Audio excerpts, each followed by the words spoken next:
ஈரானுக்கு அமெரிக்கா விதித்த 10 நிபந்தனைகள் என்ன என்பதை டிகோட் பகுதியில் விரிவாக பார்க்கலாம்.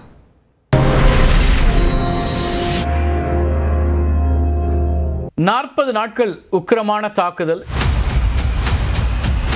கற்பனை செய்ய முடியாத அளவுக்கு நிதி இழப்பு, 5000க்கும் மேற்பட்ட அப்பாவி பொதுமக்கள் உயிரிழப்பு,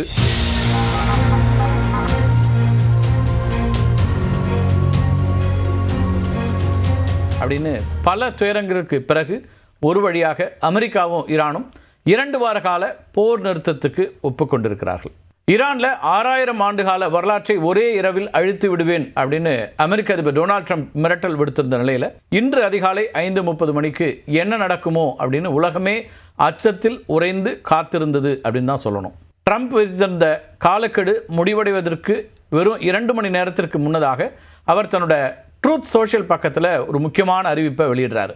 அதில் பாகிஸ்தான் பிரதமர் ஷெபாஸ் ஷெரீப், அது மட்டும் இல்லாமல் இராணுவ தளபதி அசீம் முனீர் ஆகியோரோடு பேச்சுவார்த்தை நடத்தியதாகவும், அந்த பேச்சுவார்த்தையை தொடர்ந்து இருதரப்பும் 2 வார காலத்திற்கு போர் நிறுத்தத்திற்கு ஒப்புக்கொண்டதாகவும் தெரிவிச்சிருக்கிறார். இதில் ரொம்ப முக்கியமான அம்சம் அப்படின்னு நம்ம கவனிக்க வேண்டிய அம்சம் அப்படின்னு பார்த்தோம்னா, ஈரான் கொடுத்த 10 அம்ச திட்டங்களை ஒன்று கூட விடாமல் அத்தனையும் ட்ரம்ப் ஏற்றுக்கொண்டிருக்கிறார். சரி, ஈரான் விதித்த அந்த 10 நிபந்தனைகள் என்ன அப்படின்னு நம்ம சுருக்கமாக பார்த்துருவோம். வெறும் தற்காலிக போர் நிறுத்தம் மட்டும் போதாது, இந்த மோதலுக்கு ஒரு நிரந்தர முற்றுப்புள்ளி வைக்கப்பட வேண்டும் அப்படிங்கிற ஒரு கோரிக்கை வச்சிருந்தாங்க. ஹார்முஸ் நீரிணையினுடைய பாதுகாப்பு கட்டுப்பாடு, அது மட்டும் இல்லாமல் கப்பல் போக்குவரத்தை கண்காணிக்கிற முழு அதிகாரம் தொடர்ந்து ஈரான் வசமே இருக்க வேண்டும் அப்படிங்கிறது அவங்களுடைய 2வது நிபந்தனை. ஈரானுடைய அணுசக்தி திட்டத்தின் ஒரு பகுதியாக யுரேனியம் செறிவூட்டும் உரிமையை அமெரிக்கா அங்கீகரிக்க வேண்டும் அப்படிங்கிறது அவங்களோட 3வது நிபந்தனை.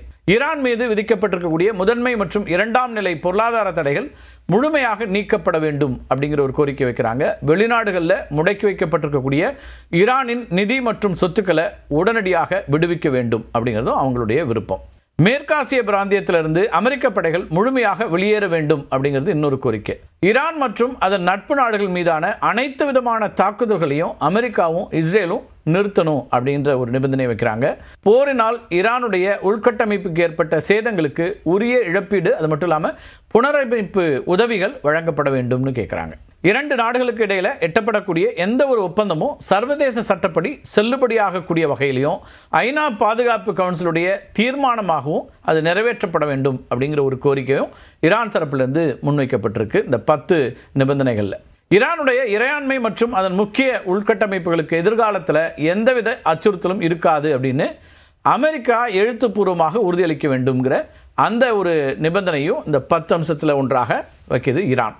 டொனால்ட் ட்ரம்ப் இந்த நிபந்தனைகள் அனைத்தையும் ஏற்றுக்கொள்ள பாகிஸ்தானை போலவே சீனாவும் ஷேடோ மீடியேட்டராக செயல்பட்டிருக்குன்னு வரக்கூடிய செய்திகளை பார்க்குறோம். சீனா நேரடியாக போரில் ஈடுபடலைனாலும் தன்னுடைய ராஜதந்திர மற்றும் பொருளாதார பலத்தை பயன்படுத்தி ஈரானை ஒப்புக்கொள்ள வைத்திருக்கிறது. மார்ச் 31ஆம் தேதி சீனாவுடைய வெளியுறவுத்துறை அமைச்சர் வாங்கி, அதுபோல் பாகிஸ்தானுடைய வெளியுறவுத்துறை அமைச்சர் முகமது இஷாக்தார், இந்த 2 பேரும் இணைந்து ஒரு அமைதி திட்டத்தை வெளியிடுறாங்க. இதில் உடனடி போர் நிறுத்தம், அது மட்டும் இல்லாமல் ஹார்முஸ் நீரிணையை மீண்டும் திறக்கிறது, இது 2த்துக்கும் முக்கியத்துவம் அளிக்கப்பட்டிருந்துச்சு. ஈரான் தன்னுடைய எண்ணெய் விநியோகத்திற்கு சீனாவை தான் பெரிதும் நம்பி இருக்குது. அதனால ஹார்முஸ் நீரிணையை தொடர்ந்து மூடி வைப்பதுங்கிறது சீனாவுடைய பொருளாதாரத்தை பாதிக்கும் அப்படிங்கிறத உணர்த்தி பாகிஸ்தான் முன்வைத்த 14 நாள் தற்காலிக போர் நிறுத்தத்தை ஏற்க வேண்டும் அப்படின்னு ஈரானுக்கு சீனா அழுத்தம் கொடுக்குது. ஏப்ரல் 7ஆம் தேதி ஹார்முஸ் நீரிணையை திறக்கிறதுக்கு இராணுவத்தை பயன்படுத்த வேண்டும் அப்படின்னு ஐக்கிய நாடுகள் சபையில் அமெரிக்க ஆதரவோட பஹ்ரைன் ஒரு தீர்மானத்தை கொண்டு வராங்க. இந்த தீர்மானத்தை சீனாவும் ரஷ்யாவும் வீட்டோ செய்து நிறைவேற விடாமல் தடுத்துடுறாங்க. இது மூலமாக அமெரிக்கா தன்னுடைய இராணுவ பலத்தை கொண்டு ஈரானை மிரட்டுவதை தடுத்து பேச்சுவார்த்தை மேசைக்கு வர செய்து சீனா. போர் உச்சத்தில் இருந்தபோது ஹார்முஸ் நீரிணையை தாண்டி செல்லக்கூடிய கப்பல்களுக்கு ஈரானிடம் கட்டணம் செலுத்த சீனா தன்னுடைய யுவான் நாணயத்தை பயன்படுத்துறதுக்கு அனுமதிச்சாங்க. இது டாலர் தடைகளை தாண்டி ஈரான் தற்காலிகமாக செயல்படுறதுக்கு உதவி பண்ணுச்சுன்னு பார்க்கலாம். அதே சமயம் ஈரானை பேச்சுவார்த்தைக்கு வர வைக்க சீனாவுக்கு இது ஒரு துருப்பு சீட்டாகவும் அமைஞ்சிருக்குது. பாகிஸ்தான், சீனா இந்த நாடுகள் மட்டும் இல்லாமல் போர் நிறுத்த ஒப்பந்தம் ஏற்பட மற்றொரு முக்கிய நபரும் காரணம். அவர் ஈரானுடைய உச்ச தலைவர் முஜ்தபா கமேனி.